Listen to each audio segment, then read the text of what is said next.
자, 정보통신 과정, 정보통신 수업을 하고 있습니다. 우리 지난주에 학교 나와서 정보통신 기술의 시스템을 대해서 배웠어요. 이론 수업했고, 오늘은 또 온라인 수업으로 전환이 돼서 책으로는 185쪽입니다. 자, 정보통신 과정의 이해라고 해서 정보통신 과정, 정보통신 방식, 정보통신의 유형에는 어떤 것들이 있는지 한번 살펴볼게요. 자, 지금은 뭐 일단 수업 들어가기 앞서 지금은 코로나가 이제 한 하루에 200명 정도 나오고 있는데 이 영상을 볼 때쯤이면 아마 2주가 지났을 거예요. 그때는 또 어떤 식으로 또 코로나 확진자가 나오고 있는지 한번 생각을 해보고 여러분들도 꼭 코로나에 감염되지 않고 건강을 조심하면서 생활을 할 수 있으면 좋겠습니다. 2학기 때는 정말 준비한 게 많았었는데 또 온라인 수업이 이렇게 돼서 안타깝고 하지만 온라인 수업이어도 최선을 다해서 여러분들 공부를 합시다. 자, 학습 목표로 들어갈게요. 선생님도 힘내서 한번 해볼게요. 자, 학습 목표가 하나밖에 없습니다. 정보통신 과정과 통신 방식 그리고 통신 유형들을 한번 알아보는 거예요. 조금 이론적인 내용이 많겠죠. 실습보다는. 그래서 한번 우리 실생활에서 많이 볼 수 있는 것들로 되어 있으니까 한번 알아볼게요. 자, 활동으로 한번 보겠습니다. 자, 선생님이 한번 읽어보겠습니다. 너와 나의 소통 방법이라고 해서 우리는 매일 상대방과 음성 통화, 근데 통화는 잘 안 하죠. 메시지를 주고받을 때 스마트폰이나 컴퓨터 또는 유선 전화를 이용한다. 하지만 최근에는 컴퓨터와 인터넷이 발달하여 화상전화는 좀 많이 하는 것 같아요. 화상전화까지 가능할 정도로 통신기술이 발달하였다. 맞죠? 자, 우리가 원하면 언제 어디서든 손쉽게 상대방과 정보를 교환할 수 있는데 과연 어떤 과정을 거쳐 내 목소리나 모습 등이 상대방에게 전달되는 것일까? 자, 이것을 알기 위해서는 우리가 좀 몇 가지를 이해하고 있어야 되는데 자, 디지털 신호라는 게 있고 또 아날로그 신호가 있습니다. 이거는 뒤에 가서 또 나올 테니까 이 두 가지를 조금 이해하고 있으면은 더 이해하기가 쉽습니다. 근데 한번 볼게요. 선생님이 이제 여기 나왔던 것처럼 우리가 원하면 언제 어디서든 이거 뭐를 통해서 가능하다고 했습니까? 바로 SNS라고 했죠. 자, SNS의 약자는 저번 시간에 설명해 줬듯이 소셜 네트워크 서비스라고 합니다. 자, 여기 한번 읽어보겠습니다. 어떻게 상대방에게 전달되는 것일까라고 했는데, 자, 사람의 목소리는 디지털과 아날로그 중에서는 아날로그예요. 이 아날로그를 어떻게 스마트폰 안에 녹음을 해야 되죠. 그럼 스마트폰은 전자기기이기 때문에 디지털 신호로 바꿔야 돼요. 또 다시 스마트폰의 스피커를 통해서 우리 귀로 다시 들려와요. 그건 다시 아날로그 신호예요. 그래서 아날로그와 디지털에서 아날로그 이런 것들을 계속해서 신호를 변환해주는 장치가 있어야 되는데 이 변환해주는 장치를 뭐라고 합니까? 크게 바로 들어봤을 거예요. 바로 모뎀이라고 합니다. 모듈레이터라고 하는 건데 이 모뎀을 통해서 신호를 디지털에서 아날로그 또 아날로그에서 디지털로 많이 바꾸게 됩니다. 여러분 인코더 이런 것들도 많이 들어봤을 거예요. 그런 것들이 전부 다 신호 변환 장치예요. 자, 넘어갈게요. 자, 정보통신 과정을 한번 보겠습니다. 자, 송신 측이라고 하는 것은 이제 보내는 측이에요. 자, 수신 측은 받는 측, 받는 사람까지 통신기기를 어떻게 해서 정보가 전달이 되냐. 첫 번째, 송신이 가능한 신호로 다양한 형태의 정보를 변환합니다. 예를 들어 키보드로 뭐 친다거나 아니면 말로 한다거나 아니면 마우스를 이용한다거나 하는 것들이 이제 입력하는 장치예요. 입력을 했으면은 이것을 변환을 시켜줘야 돼요. 아까 말했듯이 아날로그 신호는 디지털로 이렇게 변환을 해줘야 됩니다. 그래서 모뎀을 통해서 입력을 변환해주고 그 다음에 이제 송신 보내는 거예요. 이제 전송 매체를 통해서 보냅니다. 뭐 와이파이를 통해서 보낼 수도 있고 아니면 유선이면은 선을 연결해서 보낼 수도 있고 또는 블루투스를 이용해서 보낼 수도 있고 자 이렇게 해서 보내면은 이제 받습니다. 송신 측에서 보낸 수신 측으로 신호가 이제 전달되는 통로를 통해서 이제 수신 측에서 받습니다. 자, 전송 매체에서 받고 그 다음에 다시 말했죠. 뭐 디지털 신호로 받았는데 스피커로 소리가 나와야 돼요. 그러면은 디지털 신호를 다시 뭘로 바꿔줘야 돼요? 아날로그 신호로 바꿔줘야 돼요. 그런 것처럼 계속해서 이 소리나 신호가 하나로만 전달되는 것이 아니라 계속해서 형태를 바꾸어 가면서 정보가 전달이 된다. 라고 꼭 알고 있으면 되겠습니다. 예를 들어서 조금 쉽게 얘기하면 여러분들 선생님 저번 시간에 모스부호 한번 설명해 줬을 건데 모스부호는 요 길다란 짝대기 하나 점 하나 이렇게 두 가지로 구별이 돼 있어요. 그래서 이것들을 어떻게 조합하냐에 따라서 우리가 이제 전달하고자 하는 이제 메시지가 되는 건데, 이것들이 바로 그 예를 들어 이제 신호 장치라고 보는 거죠. 이제 모스 신호라는 장치가 있고, 또는 이제 0과 1로 이루어진 디지털 신호가 있고, 그 다음에 이제 아날로그 신호, 파형이 끊기지 않는 아날로그 신호가 있고, 이런 신호들을 통해서 이제 전달하는 메시지를 받아야 되는데, 이제 모스 부호는 우리가 이제 그 약속을 해놓은 거죠. 이렇게 전달하면은 이렇게 정보를 받겠다라고 약속해 놓은 신호고, 그 다음에 디지털 신호는 이제 아날로그 신호로 변화해주는 장치가 필요하다. 그게 바로 모뎀이다. 모뎀을 통해서 디지털과 아날로그를 왔다 갔다 할 수 있다라고 이렇게 알고 있으면 좋겠습니다. 자, 여기 한번 볼게요. 우리가 주로 이용하는 스마트폰의 통신 과정은 유선 전화의 통신 과정과 어떻게 다를까? 일단 스마트폰과 여기는 뭐예요? 그냥 전화가 아니라 유선 전화죠. 일단은 뭐가 달라요? 스마트폰은 선이 없고 유선 전화는 선이 있어요.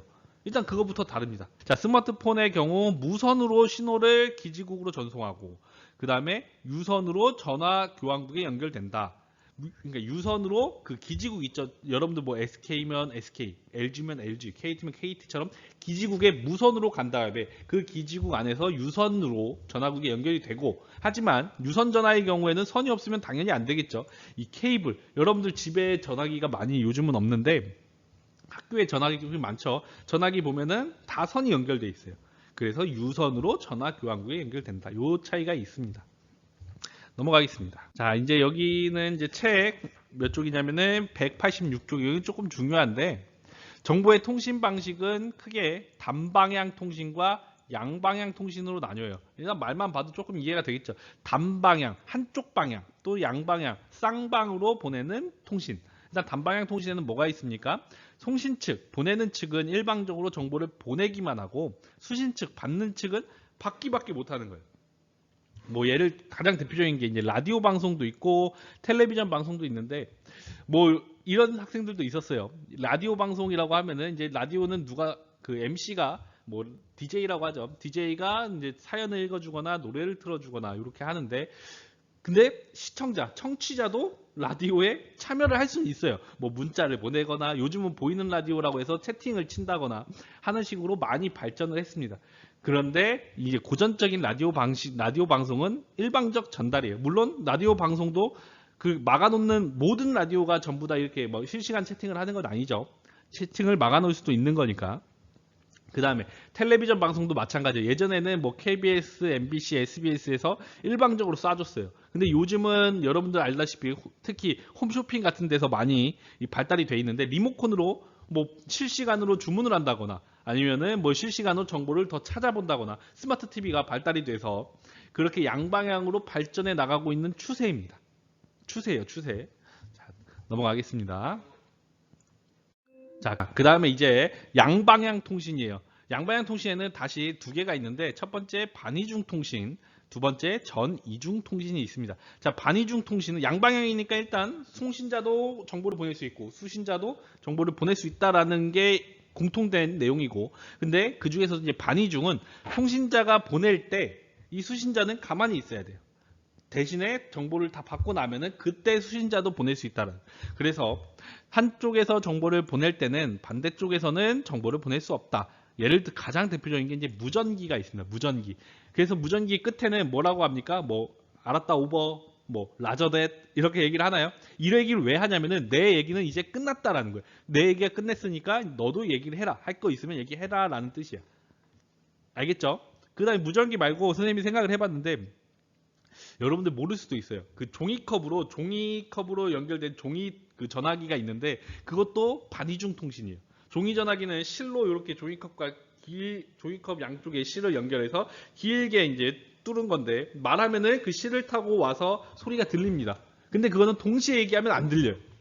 그런 것처럼 이제 종이 통화가 있고, 그다음에 이제 요즘은 거의 대부분이 이제 전이중 통신이에요. 양쪽에서 정보를 주고받을 수 있는 바로 전화기, 컴퓨터 통신이 대표적이죠. 자, 정보통신의 이제 유형을 한번 보겠습니다. 정보통신의 유형은 전송 매체에 따라서 유선통신과 이제 무선통신으로 나뉘는데, 유선통신부터 보겠습니다.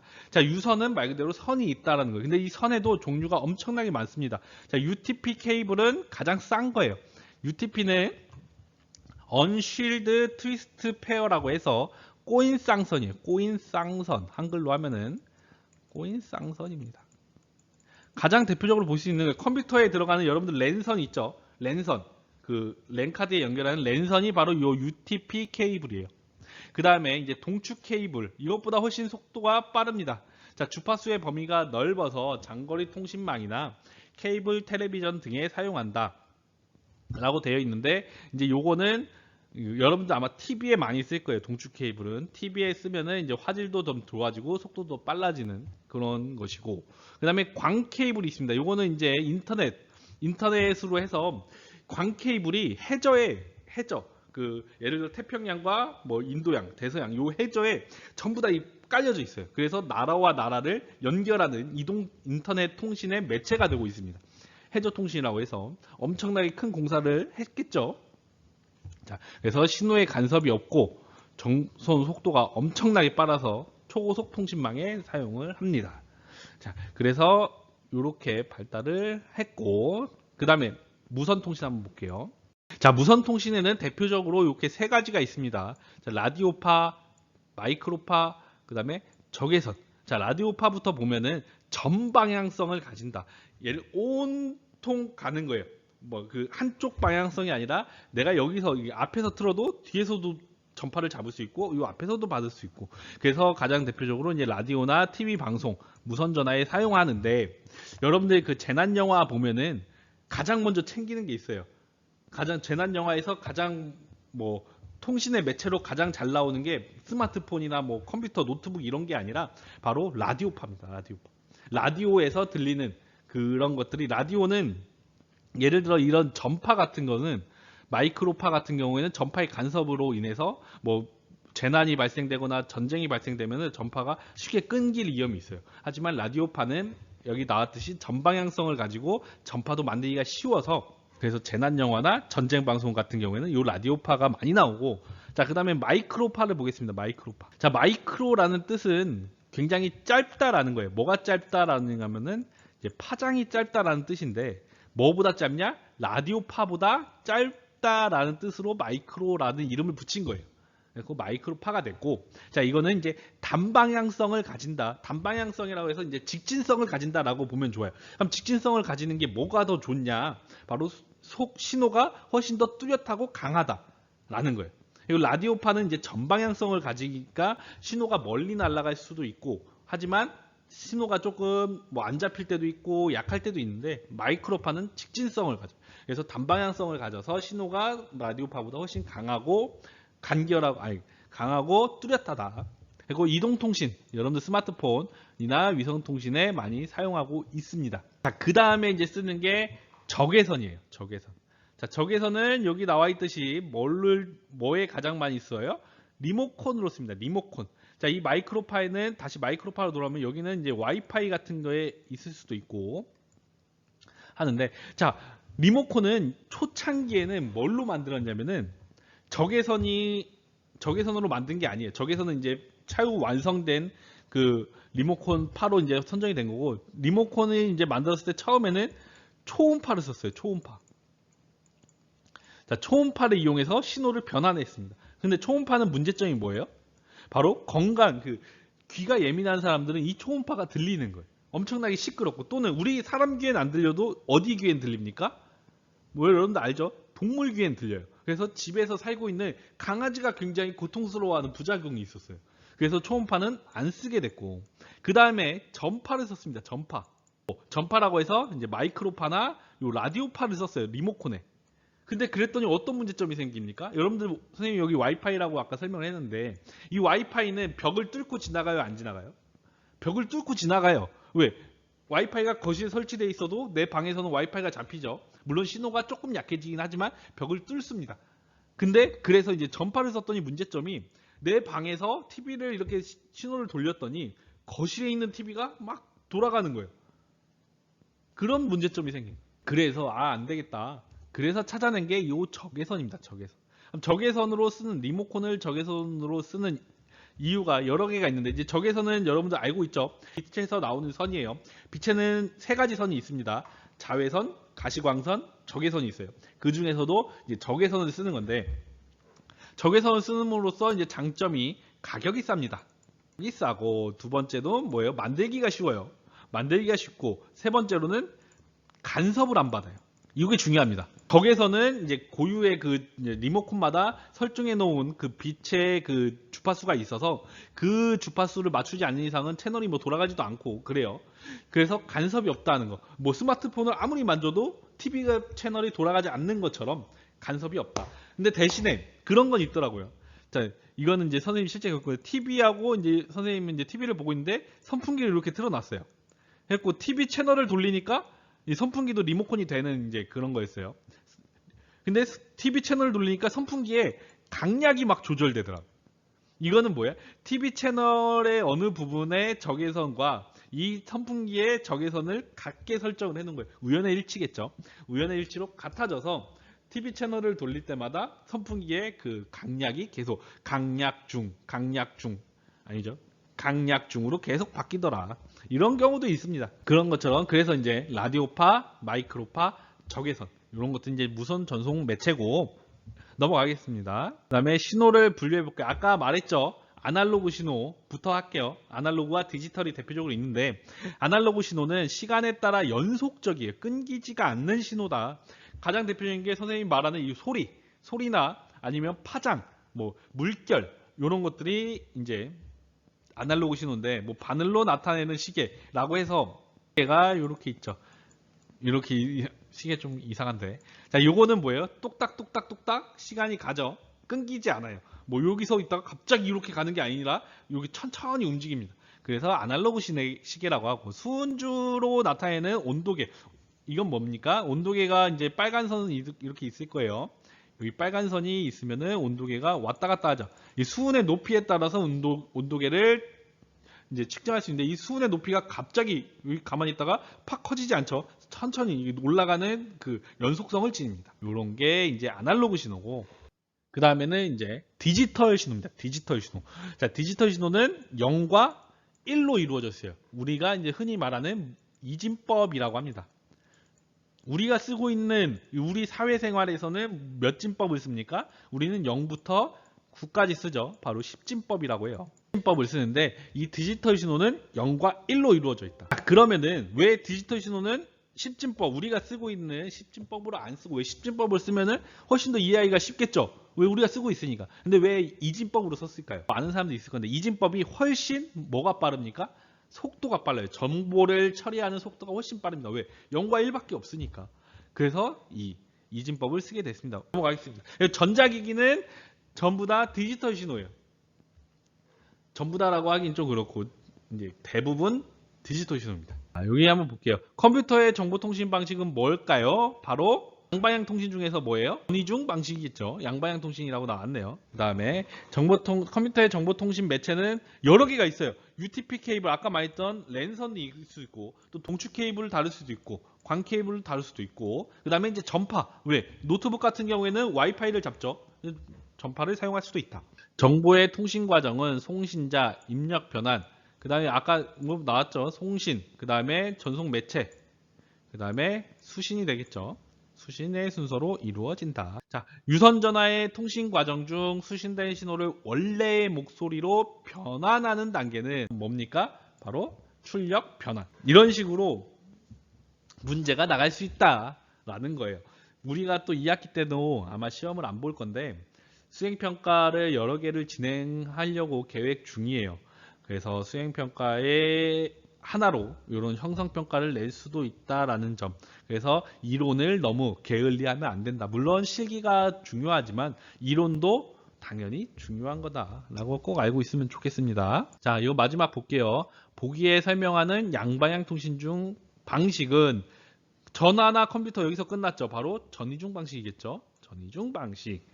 자, 여기까지가 이제 수업이 끝났고 그래서 다음 시간에는 미디어의 이해 190쪽입니다. 미디어의 이해를 할 건데 뭐 학교에서 할지 온라인으로 할지는 잘 모르겠어요.